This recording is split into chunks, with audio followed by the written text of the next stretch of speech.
Hey everyone, William here, and I am here to talk about the episode 4 of American Ninja Warrior Ninja vs. Ninja, the 4th qualifying episode. So, let's get to it.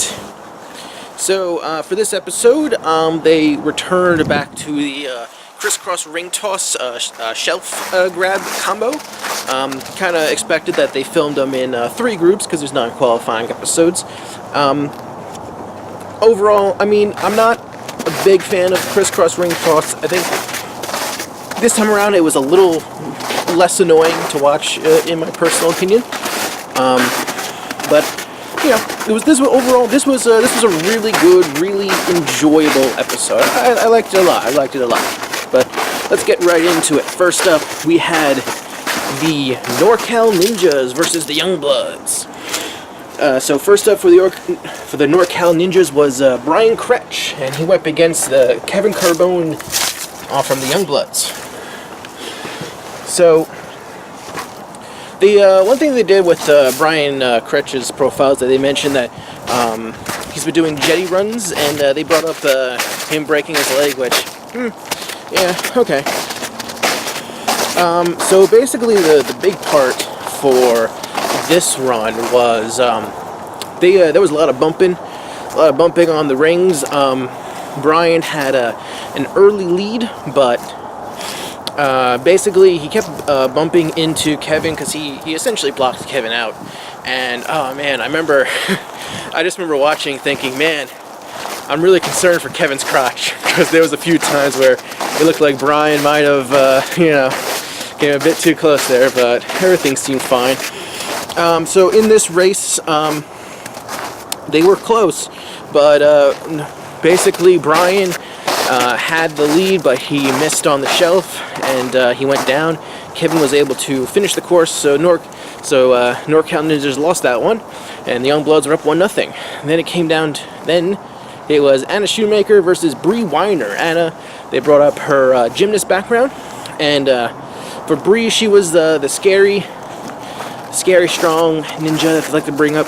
I almost didn't recognize her for a second there, because she looks a lot different when she didn't have the Harley Quinn makeup and getup on. It's like, she's got a nice look to her. I like that. So basically what happened here was, early on, Anna got her foot wet on the swing. She was able to get a relatively early lead on the ring toss, but then she got a little extra wet on the tiles. Bree was able to get close, but it came down to the warped wall for both of them. Anna, even though she had reached the warped wall first, she took a moment to take off her shoes because they were wet, which, I don't know. That's a very interesting strategy. Didn't pay off. She wasn't able to get up there, and Bree was able to mount a come-from-behind victory and score another point for the Youngbloods. So they're up 2-0. So it came down to David Campbell versus Tyler Gillett. They showed for David's profile piece. They showed early A&W footage. I was actually surprised they showed the old G4 footage, but they did. So it's appreciated. This was a good race. This was a good race overall. David was able to get an early lead. Well, actually, I say early lead. He was able to get a lead on the rings by just doing the rings really fast. But Tyler had him on his toes the entire time. Overall, very close race. But David was able to edge him out in the end, and they both looked really good on the course. So David kept his team alive. That meant they went to the relay. Now this was a good relay. That's really all you gotta know about this one. It was so good. I said on Twitter, I said, "Damn, that was a good relay." And Matt Eisman liked my tweet, so he agreed with me. So for this, it was Anna, David, Brian, and Bree, Kevin, Tyler. It was really hard to judge overall between the two. They went back and forth. David was able to get a lead on the ring section, but it was only a small lead. It was a very small lead, and Tyler was able to climb up the warped wall just a little bit faster than Brian did, and he hit the button 0.02 of a second faster. It was crazy. It was a very close match. It was good to watch. That's the type of race you want to see on the show. Very exciting. Huge thumbs up for that. Youngbloods end up winning 3-1. One small criticism of A&W. So now maybe this is just me playing tricks on me, but when I first saw the footage, my immediate thought was that Youngbloods won. I don't know what it is, but on the show, they kept talking about how, like, oh, you know, we used every camera angle to see who hit the buttons first. And I'm just like, wouldn't it just be easier to program the buttons? I've been saying this every year, I feel like. Just program the buttons to let you know which one was hit first. It can't be that hard. It really can't be that hard. Assign a stopwatch variable to the buttons. You know, even if you don't want to do the whole, you know, lock out the other button from giving off smoke when you hit it. Just have a stopwatch program attached to the buttons. Shouldn't be that hard, right? I don't know. I feel like I'm talking to the void sometimes, but yeah, just, you know, it would have been nice if they finally changed that. Maybe they won't. I don't know.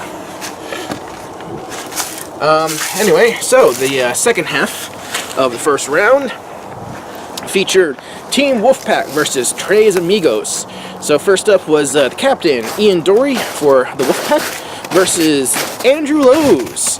So I don't know what it is about Andrew Lowe's that A&W just refuses to feature this guy as much as possible.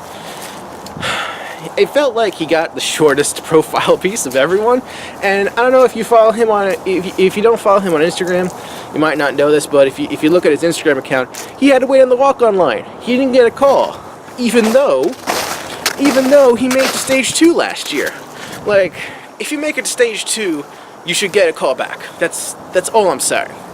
You know, that's absurd that he hasn't gotten a call. Like, he's a good competitor. Like, why does A&W hate him? Like, did he sleep with someone's wife, like a producer's wife? I don't know. It's crazy. Crazy. Anyway, this was a good race, but I would say the big difference was that Dory, he got hung up on the rings a bit, and Angelos was able to get ahead, and stay ahead, and win. So, bit of a surprise for, I imagine, for some people, but Trey's Amigoz goes up 1-0. Then it came to Jeri Diarulio for the Team Wolfpack versus Meghan Beatty versus Trey's Amigoz. For Jeri's profile, they made a big deal about the JAG Corps and, you know, doing all these military races and stuff. And for Meghan Beatty's profile, this was a little funny, but one of the biggest cruxes of her profile was, you don't know who I am, which, to be fair, she's right.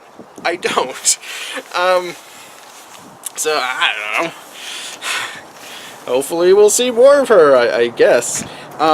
Basically, in this case, Jeri was able to get a pretty early lead on the TikTok, and Meghan went down on the flying shelf grab after Jeri had already passed the obstacle. So at that point, she went up the warp wall anyway, just to, you know, be able to do it. And so Wolfpack tied things up 1-1. Then Team Wolfpack's Dan Yager, who they had a whole big profile about hairstylists and working there, went up against the leader of Trey's Amigoz, Tremayne Dortch, who, man, that dude is ripped. He has really good abs, to say the least. Basically, it was a pretty good race. I thought it was a pretty good race. Basically, Tremayne went down on the shelf, basically just trying to catch up with Dan, because Dan's fast. So Wolfpack went up 2-1, came down to a relay. So Trey's got to win back-to-back relays, but for Team Wolfpack, it was Jeri, Dan, and Ian versus Meghan, Andrew, and Trey. This went a bit back and forth, because Jeri was able to get a lead on the TikTok, but Dan got wet on the tiles. Andrew was able to get a lead on the tiles, which led to both Ian and Trey just trying to get up the warped wall. Did they? But in the end, they came very close, neck and neck. Sorry, I was just trying to... Oh, I believe this was the one where both of them missed the warped wall on their first attempt, but they immediately tried again. And in this case, Ian hit the button, Trey missed the button. He missed Tremayne, missed the button. Oh man, that's gotta suck. You don't wanna miss the button in that situation. So in the end, Wolfpack wins 3-1. Came down. So far, both my picks that I predicted were making it to the finals of the episode and on the extended course. And in that case, so we have Team Wolfpack versus Team Youngbloods. First up, Dan Yager versus Kevin Carbone. This was... I'm trying to remember this one. So, Dan had a pretty good lead going into this. Because he took a lead on the rings, and then he had a steady lead. If this was a shorter version of the course, he would have won. But Kevin, after being shaky on the salmon ladder, looking like he was tired, he suddenly got a second win. Dan slowed down on the rumbling dice portion, and Kevin, at that point, from like halfway through the salmon ladder, got re-energized and just started going through the rest of the course very quickly, and he was able to finish first. Despite the fact he looked like he might not even be able to finish at all. So, Youngbloods went up 1-0. Next up was Jeri versus Bree Widener. So, Jeri was able to take the lead on the rings.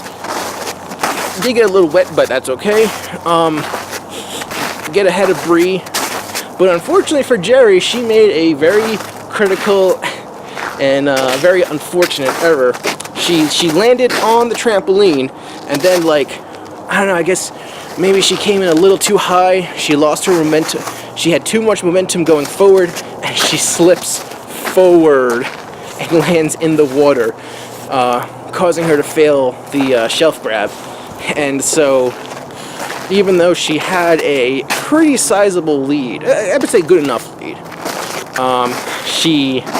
she failed because she slipped on the trampoline, and Bree was able to clear the shelf grab, and then later the warped wall, and Youngbloods went up 2-0, and oh man, that's the feeling. That's gotta suck. You don't want to fail that way. No one wants to fail that way. Oh, I felt so bad for Jeri, but that's just how it works sometimes. So this was a good race, this final race. Ian Dory versus Tyler Gillett. Ian and Tyler were pretty neck and neck the entire way, but then the big difference is Tyler didn't stop.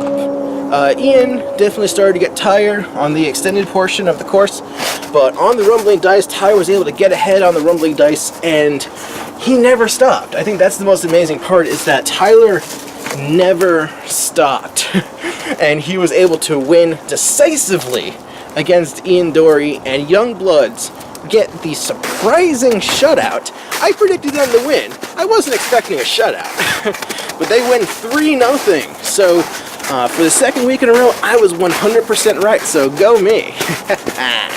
I like that. So overall, really good episode, some really exciting races, especially that first relay. Oh man, I love that first relay. But overall good stuff, you know. I had some reservations about the ring toss. It wasn't as bad this time. The first time around with, like, you know, Meghan Martin, I wasn't a fan of that, but it was better this time around. So let's finish things off with a preview of next week's episode. So next week we have the Golden Hearts, which is Neil Craver, Natalie Duran, and Grant McCartney versus the Average JoJos, which is JoJo Bynum, Jessica Clayton, and Jimmy Bogle Jr. I know Jessica's from Georgia. She competed in the NNL, so I remember seeing her. She's good. Man, I like JoJo, but I have a feeling that I feel like Golden Hearts are, they're good, you know. I got a strong feeling about them. So I'm gonna go with Golden Hearts on that one. And then we have Towers of Powers, which is Nate Burkharker, Selena Laniel, and Dan Polizzi. Only one member of the actual Towers of Power are in this team, because Brandon Mears, I believe they said they had a family emergency and he couldn't compete. They go up against Three Wishes, which is Thomas Stillings, Brittany Hanks, and Brian Burkholt. That's a good team. It's a much better name than what was it, Wings last time? Yeah, Three Wishes is a lot better. You know, I feel like, if I remember last year, Wings kind of got ahead because of the rule set that they had back in the day with the 2-point anchor run. So I'm gonna go with the Towers of Power. I think they're gonna win. Now this is a tough one. Who between those two teams is gonna win? I feel like Golden Hearts would be the safer bet of the two. But I mean, Towers of Power, they can be good. I know the two guys are definitely good. And Selena, she's been there. She's been in the fray with the other women. You know what? I'm gonna go safe this time around. I think Golden Hearts are gonna win next week's episode. So, one thing I forgot to mention, because of the results of this episode, this means obviously Youngbloods move on to the next round, the playoffs. The Wolfpack go to the wild card, and we'll have to see what happens to the other two, because there's 3 wild card spots that need to be filled by other teams. So we'll see what happens. But anyway, thank everyone for watching. Let me know what you think in the comments below. What do you think about, you know, who's going to win next week's episode? What you thought of this one? You know, is there anything you liked, anything you didn't like? Were you surprised by the results? Let me know. And until next time, thanks everyone for watching. See ya.